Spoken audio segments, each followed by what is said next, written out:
Les signes de danger d'appel spirituel. Nous disons que l'appel spirituel est quelque chose sublime. Les âmes s'appellent. Les gens se sentent les uns les autres, peu importe, ils se connaissent ou pas. Ils s'entraident simplement, parce qu'une âme appelle une autre. Ils se trouvent en train de se diriger vers un chemin comme si quelqu'un les y attirait. Cependant, l'appel spirituel de nos jours, ce qui se passe entre nous comme les rencontres sur Internet. Nous nous connectons les uns aux autres. Tout cela est des appels spirituels. Nous ne nous voyons pas, mais nos âmes se rencontrent. Alors où se trouve le danger dans un appel spirituel? C'est lorsqu'un mariage éthérique prend lieu suite à un appel spirituel. Que signifie par tout cela? Nous disons que l'appel spirituel est un appel entre les âmes, donc il y a une interaction vibrationnelle entre les corps éthériques. Il y a des vibrations que les corps éthériques s'envoient les uns aux autres via le monde invisible. Nous ne pouvons pas les voir, mais nous nous connectons à travers eux. Quel est ce corps éthérique? Nous devons nous rappeler que notre corps contient 71% d'eau. Vous pouvez considérer cette eau votre corps éthérique, le 29% est votre corps physique. Votre corps éthérique existe pour vous libérer de votre corps physique. Votre corps se complète. Vous devez ressentir libre de votre physique pour développer votre corps éthérique. Comme si votre physique est le pôle négatif et l'éthérique est le pôle positif. Puisque vous vous complétez l'un l'autre, vous devez garder à l'esprit que votre corps éthérique est celui qui interagit. Vous devez passer à un niveau supérieur et atteindre le 5D pour ressentir de la légèreté. Vous êtes une âme.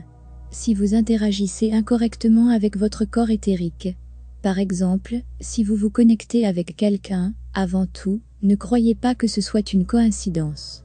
C'est impossible, la personne que vous connaissez via Internet n'était pas du tout une coïncidence.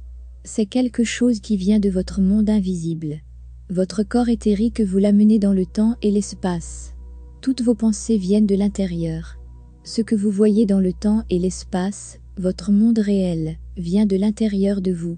Alors, n'oubliez jamais, quand vous ressentez quelque chose, elle peut devenir une réalité. Vous vous rencontrez, avant tout, comme des âmes, puis, vous vous rencontrez sur Internet. C'est une rencontre spirituelle. Puisque vous vous rencontrez spirituellement, vous devez vous rappeler que vos corps éthériques sont connectés. C'est ce qu'on appelle une relation. Vu qu'il y a des vibrations entre vous donc, il y a un engagement. C'est ok. Cependant, les corps physiques peuvent ressentir plus et vouloir plus. Ce n'est pas facile de contrôler vos émotions. Donc, cela peut conduire à un mariage éthérique entre deux corps éthériques. Qu'est-ce qu'un mariage? C'est une union entre deux âmes, et elles deviennent une. C'est là que vient le problème, vous vous sentez amoureux de cette personne et lui aussi. Souvent, vous ne pouvez pas être ensemble et même, si vous vous rencontrez en réel. Ce n'est pas cela l'important. On repose alors cette question. Pourquoi les âmes ont planifié de se rencontrer? C'est pour s'entraider. À un certain moment, elles s'appellent. Maintenant, nous savons que lorsque la mission se termine, chaque âme normalement passe à autre chose.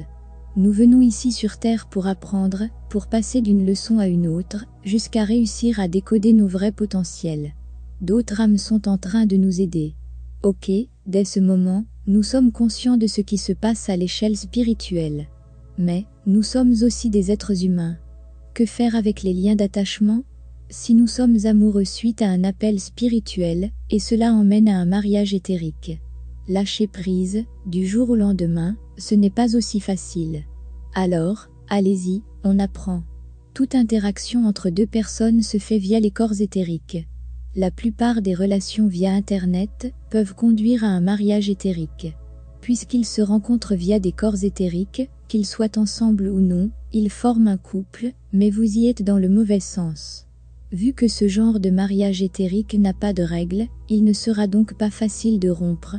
Dans ce cas, vous pourriez vous retrouver à la recherche de différentes solutions pour nettoyer l'énergie négative après une séparation.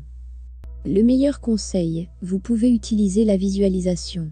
Vous fermez les yeux et vous imaginez une corde qui relie votre cœur et son cœur.